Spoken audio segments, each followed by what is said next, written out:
ഉറക്കത്തിനിടെ പൊള്ളലേറ്റ ആദിവാസി ബാലൻ നടക്കാൻ പോലും കഴിയാതെ ദുരിതത്തിൽ. ബത്തേരി കുറ്റമ്പാളി പണിയ കോളനിയിലെ നാരായണിയുടെ മകൻ ബിജേഷ് എന്ന 2 വയസ്സുകാരനാണ് ദുരിതം പേർന്നത്.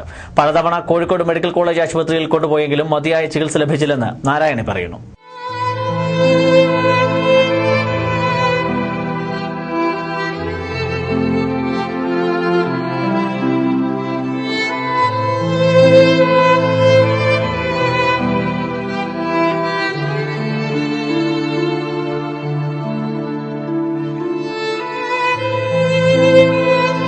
രണ്ടു മാസം പ്രായമുള്ളപ്പോഴാണ് ബിജേഷിന് പൊള്ളലേറ്റതത്രേ. വീടിനുള്ളിൽ കത്തിച്ചു വെച്ചിരുന്ന മണ്ണെണ്ണ വിളക്ക് മറിഞ്ഞാണ് കുട്ടിക്ക് പൊള്ളലേറ്റത്. തുടർന്ന് ചികിത്സയ്ക്കായി നിരവധി തവണ കോഴിക്കോട് മെഡിക്കൽ കോളേജിൽ കൊണ്ടുപോയെങ്കിലും മതിയായ ചികിത്സ ലഭിച്ചില്ല.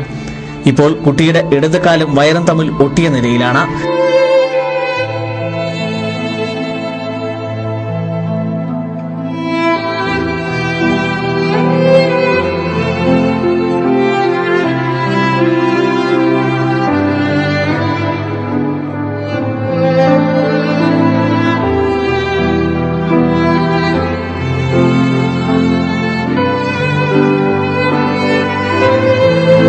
അതിനാൽ ബിജേഷിന് ഇപ്പോൾ നടക്കാൻ പോലും കഴിയുന്നില്ല.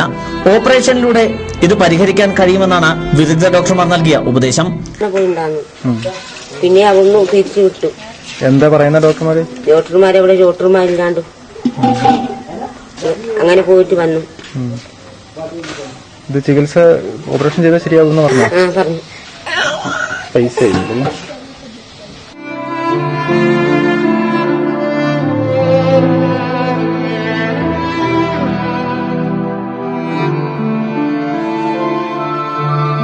ഇതിന് ലക്ഷങ്ങൾ ചിലവ് വരും.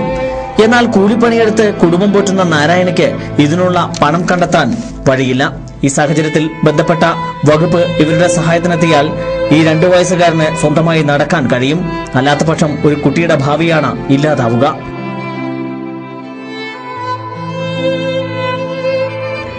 അബു താഹിർ, വയനാട് ന്യൂസ്, ബത്തേരി.